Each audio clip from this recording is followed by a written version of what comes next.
Ilmu Anda dari mana? Hanya ingin melegalkan ajaran Farisi, kemudian Anda mengatakan bahwa hukum Taurat itu berlaku hanya sampai di Yohanes saja. Berarti ada pengurangan. Sementara perintah Tuhannya jangan kau menambahi, jangan kau mengurangi. Dan sampai hari ini orang Yahudi masih ada. Sedangkan Injil yang diberitakan kemudian oleh Filipus jelas adalah Injil Yesus. Tidak pernah mengatakan Injil Lukas, Injil Markus, nggak ada. Yang diberitakan oleh Filipus ini adalah Injilnya Yesus. Injil Yesusnya mana? Tidak ada. Kenapa tidak ada? Karena sejatinya Kristen itu bukan pengikut Yesus, tapi pentuhan Yesus yang muncul pertama kali kemudian di Antioquia.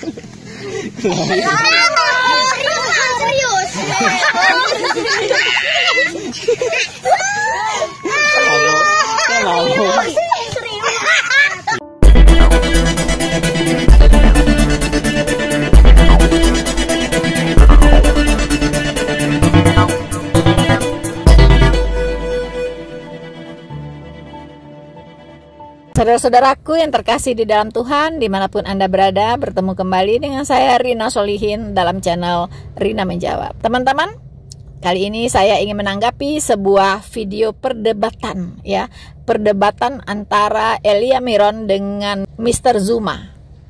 Kita tahu ya, Mr. Zuma, teman-teman, polemikus mengatakan ini adalah gurunya guru debat, gitu. Tidak terkalahkan. Begitu saya dengar-dengar seperti itu, teman-teman, ya. Tetapi teman-teman, saya mengikuti perdebatan Elia Miron. Satu hal yang saya bisa simpulkan dari Mr. Zuma ini, yaitu ibarat orang buta ingin menceritakan seperti apa seekor gajah itu, teman-teman. Ya, orang buta yang bercerita tentang seekor gajah. Ibaratnya, teman-teman, ketika seorang buta ingin mengenal seekor gajah, kemudian dia meraba-raba gajah itu, dan kebetulan yang terpegang olehnya adalah belalai gajah, teman-teman. Belalainya yang panjang itu, teman-teman, ya. Maka dia akan bercerita dengan penuh semangat, dengan penuh antusias, dengan modal suara besar, dengan percaya diri tingkat dewa, teman-teman, tingkat dewa. Dia akan bercerita bahwa gajah itu seperti ular, ya, panjang, begitu, teman-teman, ya. Nah, ketika dia terpegang belalainya, maka gajah itu diceritakannya dengan penuh semangat seperti ular, teman-teman. Nah, ketika orang buta ini terpegang gading gajah, ya, gading gajah, teman-teman, maka dia akan dengan penuh semangat, penuh percaya diri tingkat dewa, dengan suara besar, penuh antusias, maka dia akan menceritakan bahwa gajah ini seperti tongkat. Wow, tongkat, teman-teman, ya. Nah, ketika orang buta ini terpegang telinga gajah yang lebar itu, teman-teman, ya, terpegang itu diraba-raba, wow, lebar sekali gajah ini, begitu kan? Dan setelah itu dia akan bercerita bahwa gajah ini seperti tampian. Tahu tampian, teman-teman? Atau ayakan, begitu ya. Itu tapi untuk beras atau untuk kacang-kacangan, ya. Itu untuk membersihkannya dari kulit-kulitnya atau apa, dari kotoran atau dari ada batu-batu kecil. Nah, itu ditampi, diayak. Nah, tampian ini biasanya berbentuk bulat. Ya, jadi telinga gajah itu kan lebar, bulat.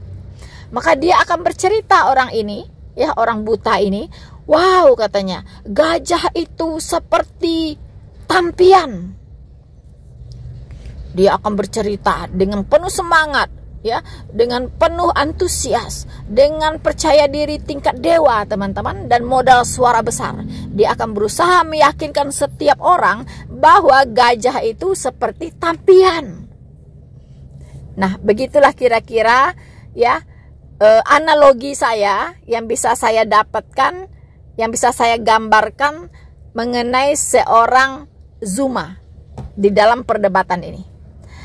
Untuk tidak berlama-lama teman-teman, kita akan menyaksikan ya bagaimana jalannya perdebatan ini, dan mungkin saya akan menyelang-nyelingi untuk mengomentari teman-teman ya, supaya tidak monoton. Dan jangan lupa teman-teman untuk terus mendukung channel Noverina Solihin sebagai channel edukasi dan juga channel penginjilan, channel apologetika milik kita semua ya teman-teman. Cukup Anda subscribe, like, komen, dan nanti Anda share video ini seluas-luasnya supaya banyak orang di luar sana mengenal kebenaran dan diselamatkan. Dan jangan lupa tolong cek lonceng notifikasi Anda apakah sudah diaktifkan atau belum. Jika belum, tolong diaktifkan supaya Anda tetap terupdate dengan video-video terbaru saya. Ya. Dan kalau Anda berkenan, di bawah ini itu ada super thanks ya. Super thanks teman-teman. Kalau Anda tidak berkeberatan dan ingin membagi berkat, silahkan Anda klik dan silahkan Anda berbagi teman-teman ya, untuk pekerjaan Tuhan. Tuhan Yesus memberkati Anda semua. Selamat menyaksikan.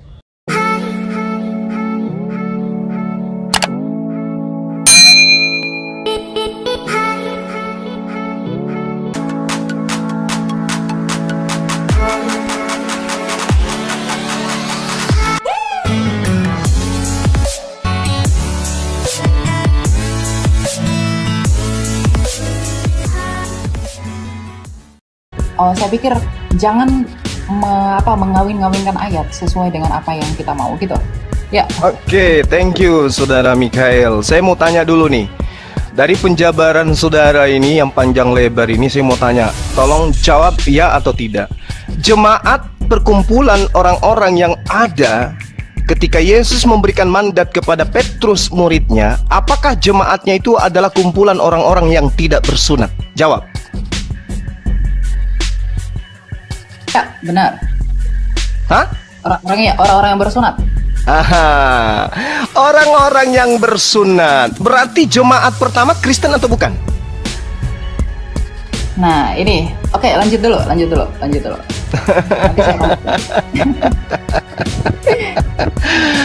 Saudara harus memahami bahwasanya Kristen itu di dalam pandangan Paulus sendiri adalah kumpulan orang-orang yang hidup secara kafir. Jadi jangan Anda ngadi-ngadi mengatakan jemaat pertama, gereja yang pertama adalah Kristen. No, nonsense, bullshit. Makanya perlu belajar, bukan hanya kecepatan berbicara. Mulut dan otak itu harus sinkron, Bung. Jadi jemaat pertama yang didirikan oleh Petrus adalah jemaat Yahudi, bukan Kristen. Kumpulan orang-orang yang tidak bersunat haram hukumnya masuk di dalam jemaatnya orang Yahudi sampai hari ini. Jadi jangan mimpi. Anda boleh lincah berbicara, tapi Anda tidak berdata. Oke? Wah, ini ya Mr. Zuma ya, persis seperti orang buta bercerita tentang seekor gajah yang dia pegang gadingnya. Dia katakan itu tongkat ya teman-teman ya. Aduh, dia bicara tentang jemaat mula-mula. Dia tidak tahu ya kalau jemaat mula-mula itu memang orang Yahudi, tetapi mereka adalah orang-orang yang sudah bertobat, menerima Yesus Kristus sebagai Tuhan dan Juru Selamatnya. Orang-orang yang sudah bertobat, Mr. Zuma ya. Memang orang Yahudi. Terus mereka bersunat? Ya pasti mereka bersunat. Karena orang Yahudi itu dari tradisi Yahudi umur 8 hari harus disunat. Pastilah jemaat mula-mula itu pasti orang-orang bersunat. Bagaimana Anda ini? Memangnya kalau dia bertobat jadi Kristen, lalu titiknya disambung lagi gitu? Mana bisa, ya tetap aja dia sebagai orang bersunat. Itu kan tradisi Yahudi. Bagaimana Anda ini ya? Lalu Anda katakan bahwa Kristen itu dari pandangan Paulus adalah orang-orang yang hidup secara kafir. Anda baca ayat di mana itu? Anda tahu kapan Paulus mengucapkan itu? Anda harus tahu ya, kapan Paulus mengucapkan itu. Yaitu sebelum dia bertobat. waktu dia masih menjadi FPY, ya, Front Pembela Yahudi, yang menganiaya jemaat Kristus, menganiaya para pengikut Kristus. Itu kerjaannya dulu, teroris. Dia itu teroris, tapi teroris kemudian dia bertobat, ya, dibuat bertobat oleh Tuhan Yesus. Nah, waktu sebelum bertobat, memang dia anggap orang Kristen itu kafir. Samalah dengan kalian Muslim menganggap orang Kristen kafir, sama aja. Tapi sayangnya Paulus sudah bertobat, kalian belum bertobat gitu. Kapan bertobatnya? Ikutlah Paulus. Makanya Yesus mengatakan, wahai Bani Israel, waspadalah kepada orang Farisi. Tapi kalau di Kristen, wahai orang Kristen, rangkulanlah dengan orang Farisi. Orang Kristen mah berangkulan dengan siapa aja. Siapa aja yang sudah bertobat menjadi pengikut Kristus itu menjadi satu tubuh. Menjadi satu tubuh, yaitu tubuh Kristus yang disebut dengan jemaat. Ya berangkulan dong. Ya berangkulan dengan orang Farisi yang sudah bertobat. Catat itu Zuma ya. Nah, sekarang saya sadarkan kepada saudara, ketika saudara mengatakan Taurat itu hanya bayang-bayang, ilmunya dari mana? Dari orang Farisi kan? Nah, itulah kalian pengikut orang Farisi. Sementara Tuhan memberikan pernyataan yang sangat luar biasa di dalam pemahaman orang Yahudi itu sendiri, bahwa Taurat yang datang kepada Nabi Musa itu adalah jalan hidup yang siapapun yang menapaki daripada hukum Taurat itu dalam kehidupan orang Bani Israel, mereka akan mendapatkan hidup. Jadi tidak ada itu Kristen di situ, nggak ada. Anda mengatakan hukum Tuhan adalah bayang-bayang, itu mau Anda karena Anda Kristen. Tetapi orang Yahudi, di mana mereka adalah umat yang diangkat derajatnya oleh Tuhan, apakah pernah diajarkan Taurat itu bayang-bayang dan yang benar adalah ajaran Kristen? Mimpi. Zuma, Anda bicara Farisi, tapi bicara Yahudi gitu loh, ya. Anda bicara orang Kristen, orang Farisi, ya. Tapi Anda mengangkat-ngangkat orang Yahudi. Orang Farisi itu ya orang Yahudi. Aduh. Ya, Anda tahu nggak siapa itu orang-orang Farisi? Orang-orang Farisi itu adalah pemimpin-pemimpin spiritual Yahudi. Ya, itu mereka itu ya berkembang pada masa Bait Allah kedua, sekitar abad kedua sebelum Masehi. Di situ tuh banyak sekali orang Farisi ya. Sifat ciri khas orang-orang Farisi ini seperti apa? Apakah Anda tahu? Orang Farisi ini adalah orang-orang ahli Taurat ya.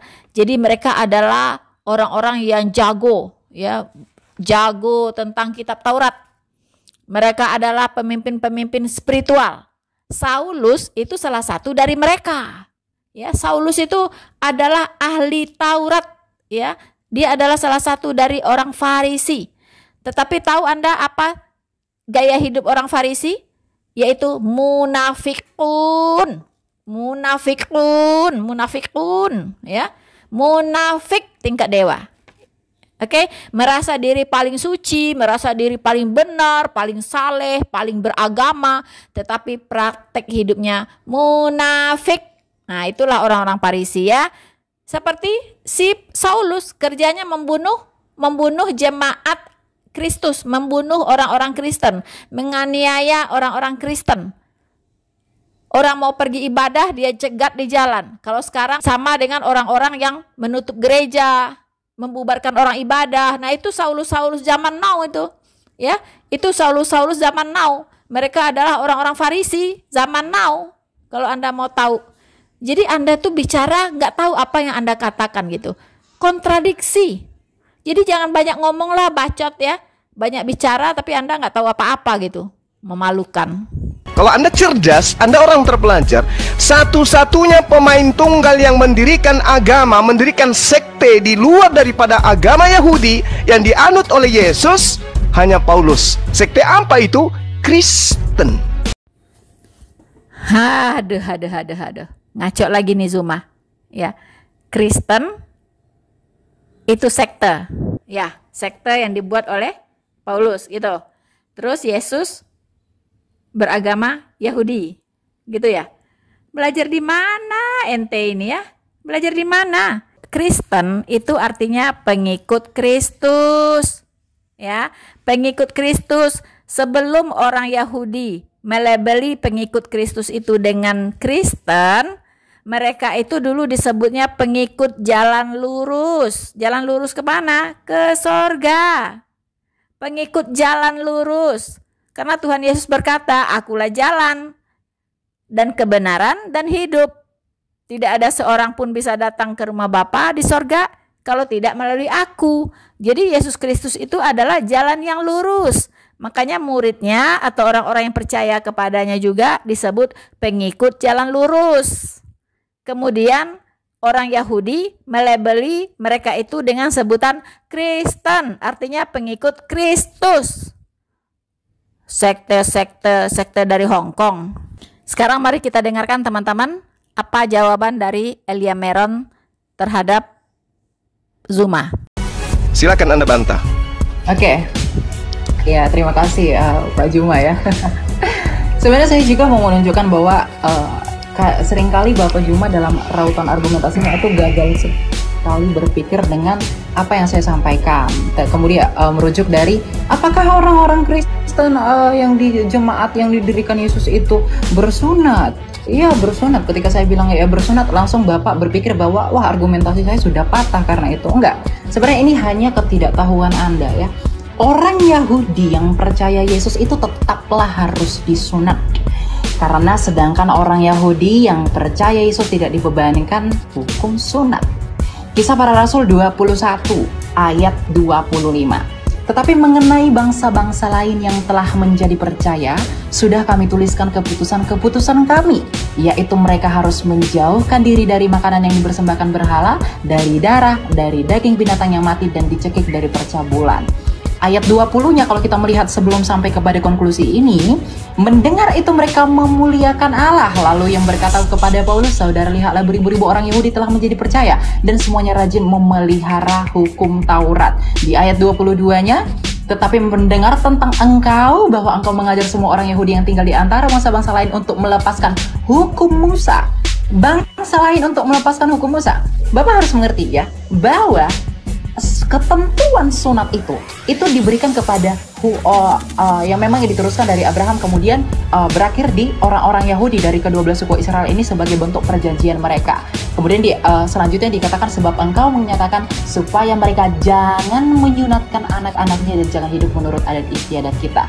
Jadi kita harus mengerti teman-teman bahwa hukum sunat ini adalah hukum yang only berlaku bagi orang-orang Yahudi. Tapi karena Yesus menyatakan pergilah jadikanlah semua bangsa muridku, baptislah mereka di dalam nama Bapa, Putra dan Roh Kudus. Artinya hukum Yahudi ini tak berlaku lagi bagi dunia ini. Itu berlaku bagi mereka aja. Bagi dunia ini tidak berlaku lagi hukum sunat karena mereka sudah disunatkan melalui kematian Kristus. Inilah relevansi yang saya katakan. Saya tetap konsisten dalam argumentasi saya. Saya tidak mau gagal berpikir ya. Nah, ketika Yesus menyatakan baptislah semua orang di dalam nama Bapa, Putra, Roh Kudus, kemudian juga Paulus. Jadi Paulus ini bukan bertentangan dengan Yesus. Ini harus yang diperhatikan ya teman-teman. Paulus ini menginjil bagi dunia. Karena di ayat 21 dikatakan bahwa di antara bangsa-bangsa lain dan Yahudi dan bangsa-bangsa lain yang melepaskan hukum Musa. Artinya bangsa-bangsa lain itu tidak terikat dengan hukum Musa. Inilah mengapa orang Yahudi itu sangat fanatik dengan orang-orang di bangsa lain. Artinya memang hukum Israel yang sangat ketat ini, yang tadinya perlakuan hukum Taurat ini tidak berlaku lagi bagi bangsa lain. Makanya orang Kristen yang non-Yahudi itu tidak perlu disunatkan. Itu argumentasi yang pertama. Argumentasi yang kedua, mengapa orang-orang Yahudi atau pada masa ketika Yesus mendirikan jemaatnya yang adalah Petrus sang batu karang itu, mereka adalah orang-orang bersunat. Argumentasi yang pertama itu karena mereka adalah orang Yahudi. Kemudian argumentasi yang kedua agar itu tidak menjadi batu sandungan atas pemberitaan mereka. Paulus dengan jelas menegaskan bahwa Timotius itu haruslah disunat, gitu ya, karena si Timotius ini ibunya seorang Yahudi teman-teman yang telah menjadi percaya gitu. Sedangkan ayahnya itu seorang Yunani ya, Yunani, sehingga menurut hukum Yahudi Timotius itu termasuk orang Yahudi. Ini jadi karena keyahudian mereka itu diwajibkan untuk bersunat gitu. Jadi orang yang di luar Yahudi, non-Yahudi, tetapi Injil juga diberikan kepada mereka karena Yesus menyatakan bahwa Injil itu harus diberitakan kepada seluruh dunia. ya maka itu tidak berlaku gitu, karena karunia keselamatan ini diberikan bagi semua orang gitu. Jadi penafsirannya penafsirannya itu harus relevan, jangan dikait-kaitkan yang satu dengan yang lain dan hanya untuk mengukuhkan asumsi kita gitu. Itu prinsip hermeneutika Kristen itu jelas dalam hal ini gitu ya. Jadi sebenarnya tidak ada yang bertentangan gitu, Pak Juma. Silakan. Baik. Ya. Saya ulangi dengan narasi Anda yang begitu panjang.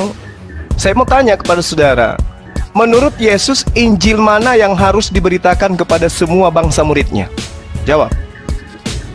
Apa yang mereka saksikan itu? Semua. Injil, bukan Injil Lukas, Injil Markus, Matius, Yohanes, Surat Paulus. Injil itu bukan satu establishing karena belum ada kanonisasi. Oke. Ya. Berarti dengan kata lain bukan kitab saudara. Dengan kata lain bukanlah kitab saudara yang Yesus perintahkan untuk diberitakan. Catat itu. Ya, karena memang itu belakangan dikanonkan. Ya, saya setuju. Oke, sip. Anda sudah akui, bagus. Teman-teman, dalam hal ini ada salah persepsi ya dari Mr. Zuma.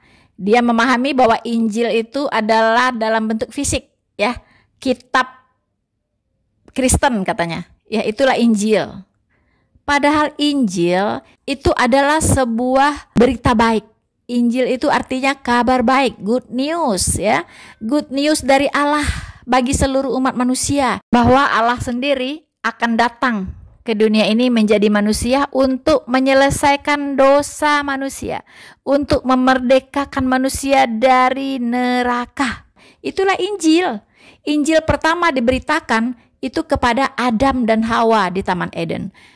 Setelah mereka jatuh ke dalam dosa, itu langsung Injil diberitakan, ya, bahwa Tuhan akan kirim juru selamat untuk menyelamatkan umat manusia ini dari neraka.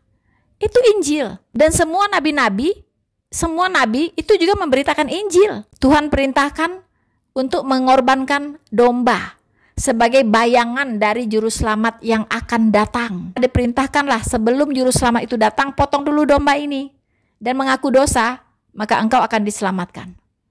Lakukan itu setiap tahun. Ada juga setiap jatuh ke dalam dosa, lakukan itu. Begitu teman-teman. Dan tentang juru selamat itu sudah dinubuatkan oleh para nabi di Perjanjian Lama dan digenapi oleh Yesus Kristus di Perjanjian Baru. Makanya disebut Perjanjian Lama, Taurat itu adalah bayangan saja dari keselamatan yang akan datang. Itu benar, bukan karangan Paulus. Begitu. Ini Zuma nggak ngerti, ya. Injil itu dia kira buku yang sudah dicetak itu, yang sudah dikanonkan itu, itulah Injil. Bukan, Injil itu berita baik, kabar baik. Zuma. Ya, kabar baik, walaupun belum dikanonkan, walaupun belum ditulis waktu itu Alkitab, Injil itu sudah ada, diberitakan. Bahkan Tuhan Yesus sudah mengajar di bait-bait Allah memberitakan Injil. Tuhan Yesus juga memberitakan Injil, memberitakan dirinya sendiri, memberitakan juru selamat itu. Begitu. Di Perjanjian Lama itu juga sudah ada Injil. Kitab Yesaya itu disebut juga dengan Injil Perjanjian Lama. Karena kitab Yesaya itu berisi nubuatan tentang Yesus Kristus sang juru selamat itu. Semua dinubuatkan di sana. Lengkap. Bagaimana dia disalibkan di antara dua penjahat, itu semua sudah. Bagaimana lambungnya ditusuk, sudah dinubuatkan semuanya. Bagaimana dia akan dikubur, bagaimana dia akan bangkit, bagaimana mujizat-mujizatnya, yang lumpuh berjalan, yang buta melihat, semua dinubuatkan. Bagaimana dia lahir dari seorang perawan, semua dinubuatkan di kitab Yesaya. Itulah Injil Perjanjian Lama. Paham Anda? Nah, sekarang gini, ketika saudara mengatakan Taurat itu tidak berlaku untuk bangsa lain lagi, emang Taurat itu pernah berlaku untuk bangsa lain? Memang tidak pernah. Taurat itu untuk Bani Yakob. Jadi Yesus mati di atas tiang salib untuk membatalkan hukum Taurat untuk Kristen itu nggak nyambung. Yesus datang membatalkan hukum Taurat di atas tiang salib untuk Kristen, nggak nyambung. Efesus 2 nomor 15, dengan matinya Yesus, dia telah membatalkan hukum Taurat beserta segala ketetapan yang ada di dalamnya. Itu nggak nyambung itu. Kenapa Paulus mengajarkan itu? Orang Farisi ini mengajarkan itu. Kenapa? Karena target sasarannya adalah orang-orang yang tidak bersunat. Target sasarannya adalah orang-orang pemakan babi. Mohon maaf. Target sasarannya adalah penyembah-penyembah dewa. Siapa itu? Kekaisaran Romawi Yunani. Itu target sasarannya. Sehingga hukum Taurat yang berat itu menurut pandangan orang Roma dan Yunani kudu harus batal dulu baru diterima oleh mereka. Makanya pernyataan Paulus itu jelas. Jadi kalau Anda mengatakan Taurat tidak berlaku lagi untuk bangsa lain, Bung, Anda belajar di mana? Hukum Taurat itu untuk Bani Israel, bukan untuk non-Israel. Maka sekarang hai orang Israel, dengarkanlah ketetapan dan peraturan yang kuajarkan kepadamu untuk dilakukan supaya kamu hidup. Ini untuk orang Israel. Jangan kau menambahi, jangan kau mengurangi. Jangan kau menambahi, jangan kau mengurangi. Boleh ya.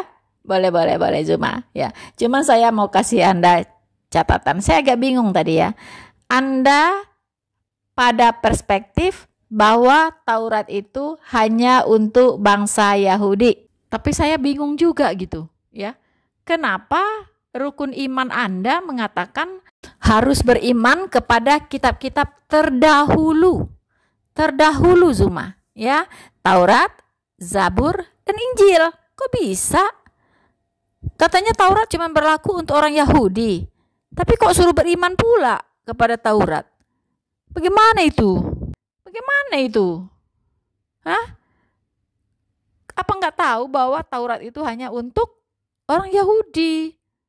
Bagaimana itu Zuma? Kayaknya ada yang salah deh. Ada yang salah kayaknya ya. Sadari itu. Kalau Anda memang benar-benar ingin selamat. Yesus punya Injil sendiri yang diberitakan muridnya Filipus, dan Filipus mendapatkan legitimasi jelas. Sementara Paulus, Lukas, Markus, pengarang Matius, pengarang Yohanes, pengarang Markus itu tidak ada legitimasi dari Yesus. Sementara sumber firman, bahkan kalian mengatakan firman itu adalah sang firman itu adalah Yesus. Sang firman memberikan legitimasi kepada Filipus, bukan kepada penulis Injil Anda. Jadi Injil Anda itu bukan yang harus diberitakan ke seluruh dunia. Haha, Zuma, persis orang buta bercerita tentang gajah, persis ya. Anda bicara Injil Filipus, nggak ada tertulis satupun Injil Filipus di sana. Ya, Anda mau melegitimasi Injil Filipus yang menceritakan bahwa Yesus menikah kan? Iya kan? Injil Filipus itu adalah salah satu dari Injil palsu, ya, termasuk Injil Barnabas, Injil Maria Magdalena, ya itu semua Injil palsu. Anda mau melegitimasi itu? Anda harap tahu Alkitab sudah mengingatkan, ya, kalau ada orang yang memberitakan Injil yang lain selain dari yang diberitakan oleh para rasul, terkutuklah dia. Walaupun malaikat dari sorga pun yang memberitakan Injil yang lain selain yang diberitakan oleh para rasul, terkutuklah dia. Anda mau terkutuk? Di sepanjang Alkitab itu ada berbagai macam sebutan terhadap Injil. Ya, Anda harus tahu. Ada juga yang disebut dengan Injil Yesus. Nah, itu bisa Anda lihat di 2 Tesalonika 1 ayat 8. Kemudian disebut juga Injil Kristus 1 Korintus 9 ayat 12. Kemudian Injil Yesus Kristus, ya. Kemudian ada Injil Allah Markus 1 ayat 14. Kemudian disebut juga Injil Kerajaan Sorga Matius 9 ayat 35. Kemudian disebut juga Injil Kerajaan Allah Matius 4 ayat 23. Kemudian Injil tentang Yesus Kristus anak Allah Markus 1 ayat 1. Dan semuanya itu, semua Injil-Injil ini itu memberitakan tentang Yesus, bahwa dia adalah Tuhan, bahwa dia adalah juru selamat yang akan berkorban di kayu salib untuk pengampunan dosa. Barang siapa yang percaya kepadanya diselamatkan, siapa yang tidak percaya akan dihukum. Itulah Injil.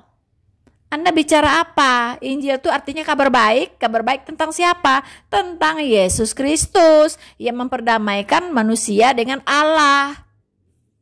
Manusia yang berdosa ini harusnya nyemplung ke neraka, kemudian diambil oleh Tuhan Yesus dan digantikan penghukumannya. Dia yang pasang badan untuk manusia berdosa. Asalkan manusia itu mau percaya kepadanya. Itulah kabar baik. Bahwa manusia ini punya kesempatan untuk kembali bersama-sama dengan Allah. Seperti pertama kali Allah dan manusia bersama-sama tinggal di Taman Eden. Ya, itu akan bisa kembali. Manusia bisa kembali bersama-sama dengan Allah. Asalkan mau mempercayakan pendamaian itu kepada Yesus Kristus. Itu kabar baik. Anda kalau tidak percaya, nyemplunglah ke neraka. Tapi kalau Anda mau diselamatkan, percayalah kepada Sang Juru Selamat itu. Itulah Injil. Anda disuruh beriman kepada Injil. Injil apa yang Anda imani? Injil apa? Hanya ada satu Injil. Nggak ada Injil lain. Kalau ada yang memberitakan Injil lain, terkutuklah dia. Injil itu hanya tentang Yesus Kristus Juru Selamat. Tidak ada yang lain. Itulah Injil. Anda Bani Yakub. Bukan. Satu lagi. Yeremia 31:31. Aku akan membuat perjanjian baru dengan Bani Israel dan Bani Yehuda. Anda Bani apa? Bukan Anda. Jadi ngapain Yesus mati di atas tiang salib untuk Anda? Ngapain? Ya, jadi Zuma itu sedikit paham bahwa perjanjian baru itu adalah kitab Injil, itu perjanjian baru. Dan Injil itu berita tentang Yesus, tentang siapa Yesus, kemudian tentang kematian Yesus di kayu salib untuk pengampunan dosa. Dia berkata kepada Elia, Anda orang apa? Anda orang Bani Yakub? Bukan, ya kan? Artinya bahwa Yesus itu hanya untuk Israel, untuk bangsa Israel. Mati di kayu salib hanya untuk bangsa Israel, begitu. Jadi kalau bukan bangsa Israel, nggak bisa, gitu. Dia lupa, teman-teman ya. Dia memang seperti tadilah, orang buta mau bicara tentang gajah. Apa yang dia pegang itulah gajah, katanya kan. Kalau dia pegangnya belalai seperti ular, katanya gajah itu. Nah inilah ya Zuma. Anda ini harus membaca Alkitab secara keseluruhan, Zuma. Nggak bisa hanya Anda berasumsi, beropini ya. Nggak jelas, kadang kontradiksi apa yang Anda omongin gitu. Tanpa Anda sadari Anda bicara kontradiksi. Ya, jadi Anda baca Yohanes 10 ayat 14 sampai 16. Perhatikan baik-baik. Apa kata Yesus di sini? Akulah gembala yang baik dan aku mengenal domba-dombaku. Dan domba-dombaku mengenal aku, sama seperti Bapa mengenal aku. Aku mengenal Bapa dan aku memberikan nyawaku bagi domba-dombaku. Garis bawah ya. Aku memberikan nyawaku bagi domba-dombaku. Ada lagi padaku domba lain yang bukan dari kandang ini. Domba-domba itu harus kutuntun juga. Dan mereka akan mendengarkan suaraku. Dan mereka akan menjadi satu kawanan dengan satu gembala. Anda garis bawahi, bukan dari kandang ini. Itu merujuk kepada Israel, bukan dari bangsa Israel artinya. Ya, ini adalah bangsa-bangsa non-Israel, non-Yahudi. Untuk inilah Rasul Paulus diutus untuk memberitakan Injil kepada semua makhluk. Pergilah ke seluruh dunia. Beritakanlah Injil ya sampai ke ujung-ujung bumi. Siapa yang percaya akan diselamatkan, siapa yang tidak percaya akan dihukum.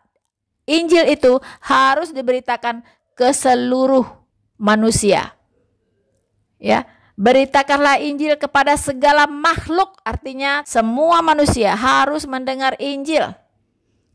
Nah, itulah sebab Tuhan Yesus berkata, ada lagi padaku domba-domba lain yang bukan dari kandang ini. Domba-domba itu harus kutuntun juga. Mereka akan mendengarkan suaraku dan mereka akan menjadi satu kawanan dengan satu gembala. Anda paham? Sampai di sini? Kalau tidak paham, udahlah, saya nggak tahu lagi ya, mau menjelaskan seperti apa. Jadi, Tuhan Yesus mati di kayu salib untuk semua bangsa, untuk semua manusia, termasuk untuk Anda. Ya, untuk Anda juga, Zuma. Tapi Anda kan tidak menerimanya, bahkan Anda menentangnya. Bahkan Anda sangat lancang sekali menghujatnya. Ya, saya perhatikan Anda itu hanya hujatan yang keluar dari mulut Anda, tidak ada ilmunya. Ya, omong kosong semua. Anda itu jago menghujat cuman, ya, jago menghujat. Kemudian Anda jago membuat narasi-narasi yang memutarbalikkan fakta. Ya, itulah Anda.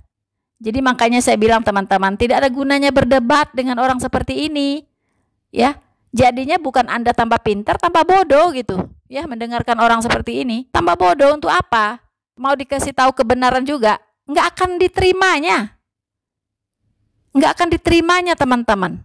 Ya, jadi percuma saya membuat komentar ini ya, itu cuma saya greget aja gitu, kasihan yang mendengarkan dia gitu. Ya, dengan semua bualan-bualan dia, kasihan gitu. Makanya saya harus mengcounter ini begitu. Tapi kalau saya disuruh berdebat, no way. Saya paling tidak suka berdebat. Nggak ada gunanya gitu. Karena orang berdebat tuh bukan mencari kebenaran, tapi mencari pembenaran. Ya seperti inilah contohnya. Anda hanya akan mendengar kata-kata hujat dari mereka. Nggak ada ilmunya. Bullshit semuanya itu. Itu pilihan Anda. Dan Anda sudah tahu konsekuensinya. Tuhan Yesus bilang, barang siapa yang tidak percaya akan dihukum. Itu pilihan Anda. Dan sekarang Anda sudah mendengarkan Injil itu. Tapi Anda menolaknya. So, saudara-saudaraku yang terkasih dalam Tuhan, saya kira sampai di sini dulu ya saya mereaksi ya. Perdebatan antara Zuma dengan Elia, karena saya greget sekali teman-teman mendengarkan ya Zuma ini gayanya itu ya nggak ketulungan ya kan, ibarat orang buta bercerita tentang gajah. Bersama saya Noverina Solihin, Tuhan Yesus memberkati kita semua. Maranatha.